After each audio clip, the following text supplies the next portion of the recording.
Déjenles doy 5 puntos. Primero, propiciación. El Señor Jesucristo, cuando Él tomó nuestros pecados en la cruz, la Biblia dice en Romanos capítulo 8, versículo 1, que Él propició la ira de Dios por su muerte sustitutiva y por Él absorber la ira de Dios en nuestro lugar. Jesús solamente pudo aplacar la ira justa de Dios. Déjenles recuerdo esto. Dios está airado todos los días contra el malo. Dios está en batalla en contra de pecadores.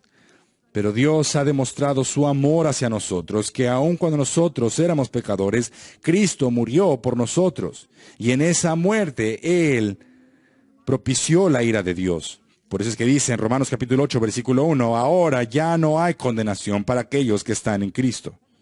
Y la Biblia dice en Romanos capítulo 5, versículo 1, habiendo sido justificados por la fe, tenemos paz para con Dios, por medio de nuestro Señor Jesucristo. Cuando Él tomó esa ira, esa copa de la ira de Dios, la cual Él mencionó en el jardín antes de su muerte, Él tomó toda nuestra culpabilidad y pecado, y la ira justa de Dios que debía de estar sobre nosotros fue completamente aplacada y propiciada por Cristo. Eso es la propiciación. Segundo lugar, lo que Cristo cumplió, reconciliación. Escuchen, nosotros estamos en enemistad con Dios. Dios está en enemistad con pecadores. Y hay un gran vacío entre Cristo, la ira de Dios, y nosotros. Y la única manera que nosotros podemos ser reconciliados con Dios es por medio de la sangre que Jesús derramó en el Calvario, pues Él reconcilió a hombres pecadores con un Dios santo, y Él fue quien trajo a ambos en reconciliación. Y una persona no puede reconciliarse con Dios separados de la cruz reconciliadora de Cristo. La tercera cosa es redención. Pues Él, al derramar su sangre en Calvario, Cristo compró a su amada de el pecado y la muerte para ser reconciliados con Dios. Él nos compró con su sangre. Ahora nosotros somos su posesión. Y aquel que Dios libra es libre en verdad. Él nos ha rescatado de ser esclavos de aquella vieja manera de vivir. Primera de Pedro, capítulo 1, versículo 18, dice, sabiendo que fuisteis redimidos de vuestra mala manera de vivir, no con plata ni oro, sino con sangre preciosa, como de un cordero, sin tacha y sin mancha, la sangre de Cristo. Y por eso es que en esa cruz, no es que Cristo solamente propició la ira de Dios y reconcilió a las dos personas, nosotros y Dios en uno, sino que Él nos compró de ser esclavos de la maldad. Y ahora nosotros somos esclavos de Dios. La cuarta palabra es expiación. Cristo, conforme Él tomó nuestros pecados, Él cargó con nuestros pecados sobre la cruz. Es lo que dice Primera de Pedro, capítulo 1, versículo 24, que Él fue el Cordero que quita el mal del mundo. Cristo, por medio de su muerte en la cruz, Él quitó la pena de nuestro pecado y la ha quitado muy, muy lejos. ¿Qué tan lejos, me preguntarías? La Biblia dice que Él ha puesto nuestros pecados en las partes más profundas del mar. Él ha olvidado, ha puesto nuestros pecados a sus espaldas, ya no se acuerda de nuestras maldades.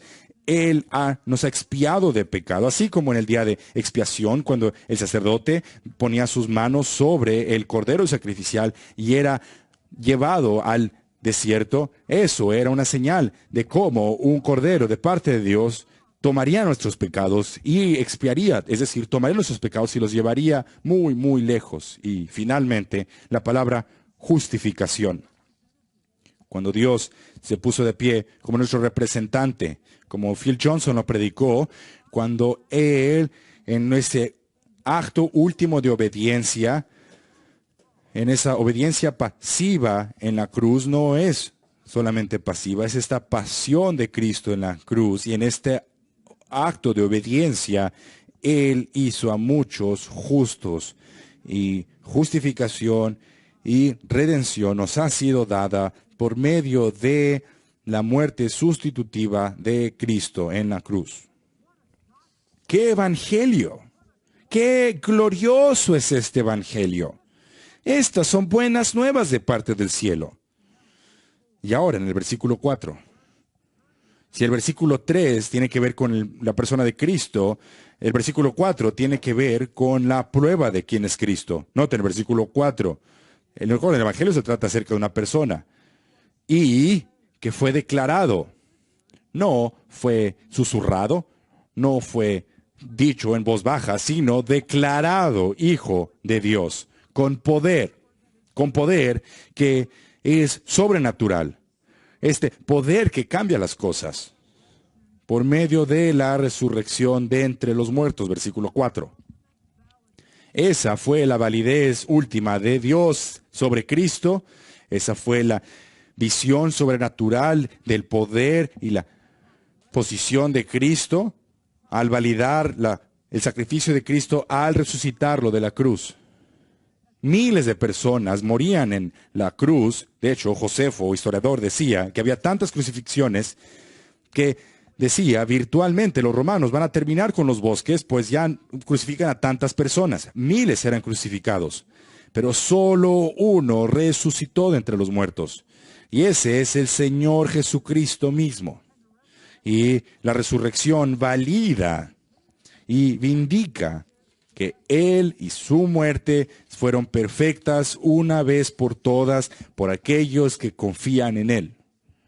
Y Pablo ahora, cuando llega al final del versículo 4, concluye enfáticamente diciendo, nuestro Señor Jesucristo. Los tres nombres de Cristo. Jesús es ese nombre de salvación. Quiere decir Jehová salva. Es Jehová que ha venido en forma humana, quien ha venido a rescatar a unas personas.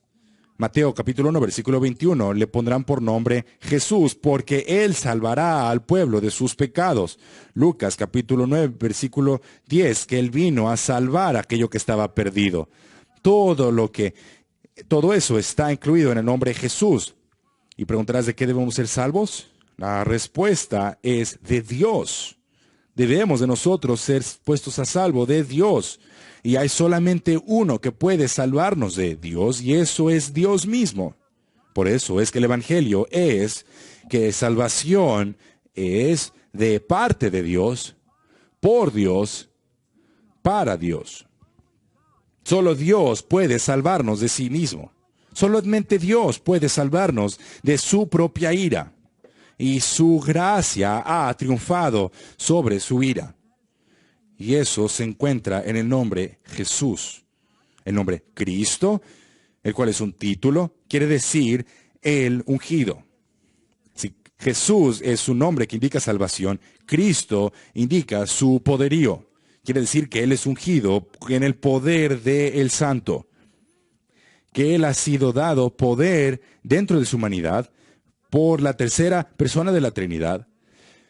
Y mientras que Él entró a su ministerio público, los cielos se abrieron y el Espíritu vino sobre Él como una paloma. Y recuerdan lo que sucedió después cuando Jesús entró a la sinagoga y abrió el rollo de Isaías 62. Dijo a voz alta, el Espíritu del Señor está sobre mí, porque me ha ungido para anunciar. Él fue ungido por poder del Espíritu Santo para poder llevar a cabo su misión de salvación en la tierra. Y después, Señor. Señor, eso es su nombre soberano, Kurios. Quiere decir gobernante. Quiere decir el maestro, el amo, el monarca, el dueño, el soberano. Jesús dijo en Mateo 28, versículo 18, toda autoridad en el cielo y en la tierra me ha sido dada. Él posee toda autoridad para traer y llevar a cabo cada detalle de providencia para poder traer salvación a su propio pueblo. Después dice en el versículo 5, por medio de quién, se está refiriendo al Señor Jesucristo, por es la palabra día, el cual indica como una cadena. Es como el medio, es como un tubo a través del cual algo va a fluir a través de este medio, a través del Señor Jesucristo, por medio de su muerte sustitutiva. Y dice, por medio de quién, eso se refiere a los creyentes, y solamente los creyentes, los cuales hemos recibido, noten, eso es algo que recibimos, no trabajamos por ello, recibimos, versículo 5, gracia. Gracia que salva. Gracia que salva y que fluye por medio de la persona y obra de Jesucristo. A aquellos que pondrán su fe y su confianza en Él. Esta palabra gracia, versículo 5, representa el Evangelio en su totalidad. Todo fluye por medio de Cristo. Reconciliar, esta gracia que reconcilia, que salva. Todo aspecto de la gracia de Dios fluye por medio del Señor Jesucristo. No hay ningún otro tubo por el medio del cual Dios dispense su gracia para que nosotros la recibamos, sino que solamente por medio del Señor Jesucristo. No hay ninguna gota de gracia fuera del Señor Jesucristo. Todo es exclusivamente dispensado por Jesucristo a aquellos que vienen y creen en y por medio de Cristo. Y luego continúa diciendo y escribiendo que no solamente quiere que sepamos que la salvación viene de parte de Dios, sino que también su ministerio, versículo 5, apostolado, de aquel que es la cabeza de la iglesia, aquel que ha dado dones a los hombres. Algunos como apóstoles, algunos como profetas o maestros y evangelistas. Todo proviene por gracia del cielo, de la cabeza de la iglesia, a cada uno de los miembros de la iglesia. ¿Lo ven cómo Cristo es el epicentro del evangelio? ¿Que Cristo es la circunferencia del evangelio? ¿Que Cristo es todo en el evangelio? Charles Edward Spurgeon dijo, si quieres más conversiones, pon más de Cristo en tus predicaciones. Si quieres más avivamientos, pon más de Cristo en tu predicación. Dijo, un sermón sin Cristo es una cosa horrible. Si dejas a un lado a Cristo, has dejado el día, has dejado el sol del día, has dejado la luna de la noche, has dejado el agua del mar. Has dejado las agua del río, has dejado la cosecha del año, has dejado el alma del cuerpo, has dejado a un lado el gozo del cielo. No hay evangelio que valga la pena proclamar si Cristo es ignorado. Dijo, un evangelio, un mensaje sin Cristo es como un pozo vacío, el cual se burla del peregrino que tiene sed. Es como una nube sin agua. Un sermón sin Cristo no tiene ningún poder salvífico, pues Él es el poder salvífico para salvar pecadores. Él es el Salvador del mundo. ¿Predicas a Cristo? ¿Predicas a Cristo y a Él crucificado? Pablo, conforme él traía a un punto toda su teología y hablaba a los Corintios, en 1 Corintios capítulo 1, dijo, yo predico a Cristo y a Cristo crucificado. En capítulo 2, versículo 2, me propuse saber entre vosotros nada excepto a Cristo y a este crucificado. Y en Colosenses capítulo 1, versículo 28, nosotros le proclamamos a Él. Proclamemos a Cristo, proclamémosle a Él.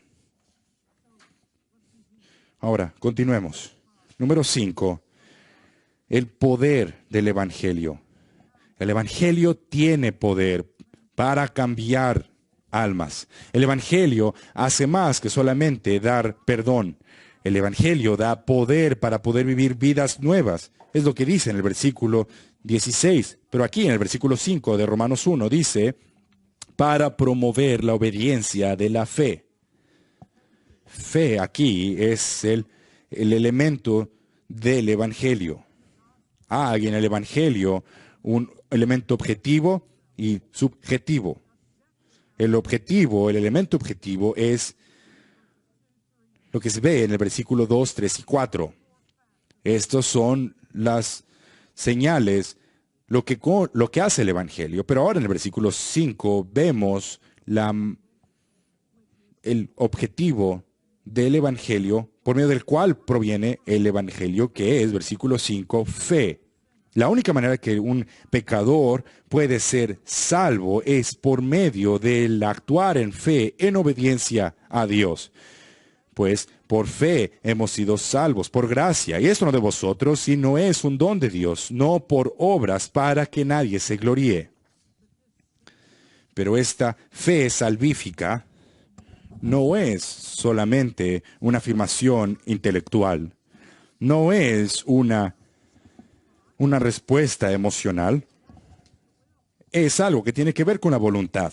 Es más que solamente la mente y las emociones. Hay la voluntad, la cual se activa en esta verdadera fe salvífica, la cual comienza en el momento de la conversión. El primer paso a través de la puerta estrecha es la obediencia y la fe salvífica, y lo dice aquí, para promover, es decir, versículo 5, el Evangelio promueve la obediencia a la fe. Esta obediencia a la fe quiere decir la fe que produce obediencia, o la obediencia que la fe produce. Toda la verdadera fe salvífica produce obediencia a la voluntad y obra de Dios. No hay aquí una predicación de un evangelio de antinomianismo, es decir, un evangelio que no promueva a Cristo como el Señor. Es obediencia, la cual es la marca de una fe verdadera. Mateo capítulo 7, versículo 21, no todo aquel que me dice, Señor, Señor, entrará en el reino de los cielos, sino aquel que hace la voluntad de mi Padre que está en los cielos. En Romanos capítulo 10, versículos 9, dice, si confiesas con tu boca Jesús como Señor y crees en tu corazón que Dios le resucitó de entre los muertos, serás salvo. Obediencia es un elemento esencial en la fe salvífica verdadera. Este es el poder del Evangelio. Provee todo lo que necesitamos. Y la fe que Dios provee como resultado de la regeneración es la fe que es activada, que es dinámica, que se sujeta al señorío de Jesucristo y es obediente a la voluntad y palabra de Dios. Ahora, de manera breve, número 6, la plenitud del Evangelio. ¿A quién debe de ser predicado este Evangelio? Noten, dice, versículo 5, entre todos los gentiles. Es una manera de decir, hay gran gracia para todas las personas, en todo lugar, de toda lengua, tribu y nación, personas. El Evangelio debe de llegarles a todos ellos. Los gentiles, aquí se refiere a todas las naciones. Y Pablo especifica esto en el versículo 14, cuando dice, tanto a griegos como a bárbaros. Griegos eran los educados. Griegos eran quienes tenían estatus social, ellos eran pulidos, y Pablo decía, versículo 14 del capítulo 1, yo quiero alcanzar a los griegos, pero también menciona a los bárbaros. Los bárbaros eran aquellos sin categoría y estatus social, aquellos que no podían hablar, que no sabían escribir, no sabían hablar, eran crudos, rudos, y cuando abrían sus bocas, ellos se escucharían como solamente borucas. tú eres uno de esos bárbaros. Ni siquiera entendemos lo que nos estás diciendo. Tú has terminado con la lengua nuestra. Y Pablo decía, yo quiero alcanzar a ellos que están en el sótano, y yo quiero alcanzar a aquellos que están en la azotea. Esta es una manera que se llama inclusio, es decir, que él quiere alcanzar a todos, tanto los altos como los bajos, y todo lo que está en medio. Es decir, si alguien dice quiero ir de este a oeste, quiere decir todo lo que está en medio también. Lo que Pablo está diciendo aquí es que él está obligado a predicar el evangelio a aquellos que están en lo alto y a aquellos que están en lo bajo. Y cada persona que esté en medio, en la providencia de Dios, que pueda él alcanzar. Y hace lo mismo al final del versículo 14, cuando dice a los sabios y a los ignorantes. Los griegos allá arriba, en sus alturas, son los sabios, y los bárbaros son los ignorantes, los cuales no tienen entrenamiento ni educación, y ellos aún son necios, aún en los caminos del mundo. Pablo lo que está diciendo es que este evangelio es para todos los gentiles, y es para gloria de su nombre. Es para la fama de la gloria de Dios, para que haya más voces en los atrios celestiales, para que haya más seguidores de Cristo, para que haya más adoradores que estén cantando toda gloria sea a Cristo, para que haya más que estén siendo llevados, creciendo en conformidad a la imagen de Cristo. Tengo un último punto, y se encuentra en el versículo 6 y la primera parte del versículo 7, y quiero llamarle el éxito del evangelio. Y antes de leer el versículo 6, quiero decirles que Dios garantiza el éxito de su propio evangelio. Cristo no murió en vano.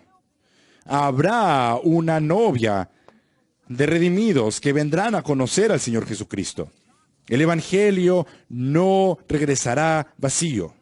Cristo, Dios mismo, garantiza el éxito de su propio evangelio. Y Él enviará un llamado a todos los elegidos. Y cuando el evangelio es proclamado por ti y por mí, Dios efectualmente, irresistiblemente, llamará a fe, así en fe en Jesucristo, a aquellos que Él ha elegido antes de la fundación del mundo. Así es que por eso dice en el versículo 6, entre los cuales estáis también vosotros. Noten, cuando dice también vosotros, no solamente aquellos que están llamados en Roma, sino aquellos que también están llamados en Corinto, en Éfeso, en Colosa y Filipos. En todos los lugares, todos están por todos lados del mundo. Entre los cuales también vosotros, llamados de Jesucristo. El objetivo definitivo han sido llamados, es un grupo específico, aquellos que han sido llamados de las tinieblas a la luz. Aquellos que han sido llamados por el poder salvífico mismo de Dios. Los teólogos siempre tienen que hacer distinciones. Y debemos de nosotros hacer una distinción clara entre los dos llamados que tienen que ver con la salvación. Hay un llamado externo y hay un llamado interno. El llamado externo es el llamado del mensajero. Es el llamado del predicador, es el llamado del que enseña el domingo en la mañana, del misionero, del padre. Es el llamado que es dado conforme el evangelio es proclamado. Y no puede ir más allá que el oído. Porque para que una persona sea salva, debe de existir un segundo llamado. Ese llamado no es proclamado por un hombre. Ese llamado es dado por Dios mismo. Y es ese llamado interno de parte de Dios que jala a una relación salvífica con Jesucristo a aquellos que son elegidos antes de la fundación del mundo. Dios no llama internamente y nos dice y nos llama a nosotros a predicar el evangelio, a proclamar el evangelio. Y conforme nosotros proclamamos el evangelio, Él hace este llamado interno en el lugar y momento específico de acuerdo a su voluntad y providencia. Y el llamado de Dios, Él toma a las personas. Esta voluntad de llamado de parte de Dios es irresistible, es decir, que Él da este llamado y las personas responden a este llamado. Por eso es que Dios garantiza su evangelio, pues habrá aquellos que creerán en su evangelio. Sí, habrá aquellos que se resistan al evangelio, que aquellos que, habiendo escuchado el evangelio, no quieren creer. Pero eso sucede hasta que Dios los llama así. Aquellos que conoció, a ellos predestinó, y aquellos que predestinó, a esos llamó, y a esos que llamó, Él justificó, y aquellos que justificó, a ellos glorificó. A aquellos que, el grupo que comenzó en la eternidad pasada, es el mismo grupo con los cuales Él cumplirá su obra en la eternidad futura. Aquello que sucedió en la eternidad pasada, que eligió, es decir, aquellos que Él conoció y amó y decidió amar con este amor distinto, son los mismos que Él predestinó en la eternidad pasada. Y en esa voluntad salvífica de Dios, ahora se ve en el tiempo conforme Dios llama a las personas. Hermanos, Él me llamó en un momento, y Él te llamó en un momento, y estábamos en momentos y lugares distintos, pero todo bajo la soberanía de Dios. Y Dios conquistó nuestro duro corazón, y Él nos quitó este corazón de piedra, y nos dio un corazón de carne, y nos dio el regalo de arrepentimiento y nos resucitó a nosotros de nuestra muerte. Y nosotros respondimos al llamado porque nos dio oídos para oír, nos dio ojos para ver, nos dio un corazón para creer. Y en ese momento que nosotros fuimos regenerados, nosotros llamamos al nombre del Señor, pues Él nos llamó primero y Él nos justificó. Y un día en la eternidad futura nos glorificará. No habrá nadie que se pierda en el camino. Nadie va a ser añadido tampoco en el camino. Dios tiene este evangelio ya hecho, establecido. Y si no vas a predicar el evangelio, Dios va a llamar a alguien más a predicar el evangelio, para que cada uno de sus elegidos sean llamados por medio de un predicador que los llame a fe y arrepentimiento al Señor Jesucristo. Hermanos, Dios, Él garantiza el éxito de su evangelio. Y por eso es que continúa en el versículo 7, aquellos que son amados de Dios en Roma, llamados a ser santos. Eso no quiere decir que son llamados santos, son llamados a ser santos. Fueron llamados fuera de la tumba del pecado, resucitados por el poder del Espíritu. Son llamados por Dios. Cuando Dios dijo, Lázaro, sal de allí. Si Lázaro no hubiese dicho Lázaro, todos habrían resucitado. Pero Él tiene el poder en su voz para llamar a los muertos que vivan. Así conforme tú y yo predicamos el evangelio, el poder de Dios se activa en nuestros ministerios. Y todos aquellos que Él conoció, predestinó, serán llamados, ya sea que estén en Roma, en Filipos, en Los Ángeles, en Dallas, en Atlanta. No, lo que nosotros tenemos que hacer es ir y proclamar el evangelio a todas las personas y dejamos los resultados a un Dios soberano que llamará a sus propias personas a sí mismo. Spurgeon dijo, predique el evangelio. Las puertas del infierno temblarán. Predica el evangelio para que los pródigos vengan a casa. Predique el evangelio a toda criatura. Es el mandato del maestro y es el poder del maestro a todos aquellos que creen. Terminando este mensaje, hermanos, sería tonto para mí creer que todos aquí en este edificio son creyentes en el Señor Jesucristo. Jesucristo solamente tuvo 12 y uno era un diablo. ¿Cuántos de aquí nosotros estamos todavía están fuera del reino de Dios? Y si tú el día de hoy has escuchado este evangelio, estás seguro que conoces al Señor Jesucristo como tu Señor y Salvador. Te has arrepentido de tus pecados. Has abandonado tu religiosidad y tu autojusticia.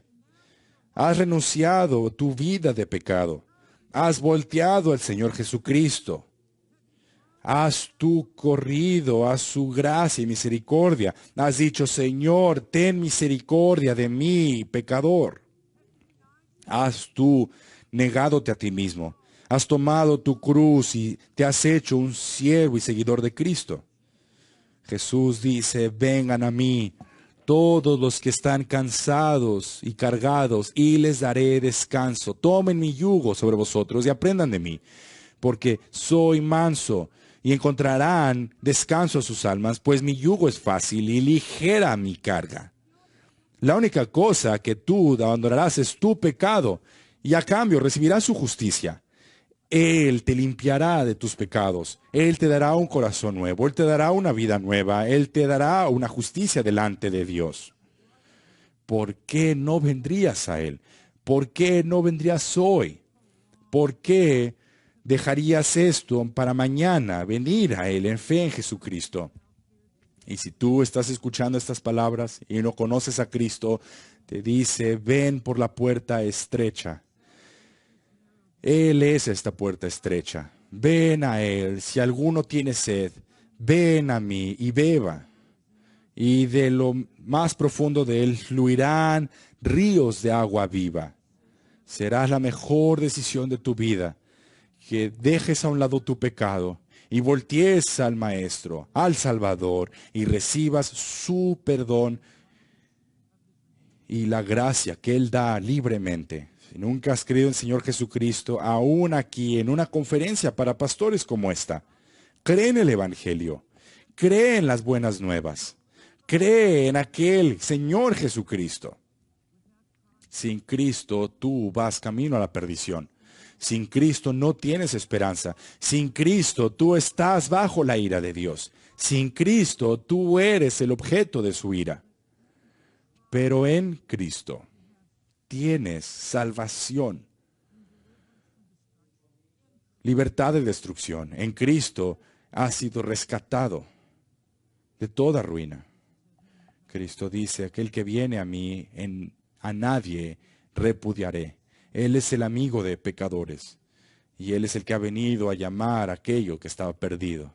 Qué cosa tan gloriosa es que tú estés aquí en una conferencia para pastores y que tú en estos momentos vengas a los brazos abiertos del Señor Jesucristo y recibir su salvación gloriosa. Si nunca lo has hecho, hazlo en estos momentos. Escucha, ahora es el momento de salvación.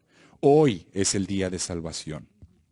Aquel que endurece su corazón será prontamente cortado y no habrá remedio.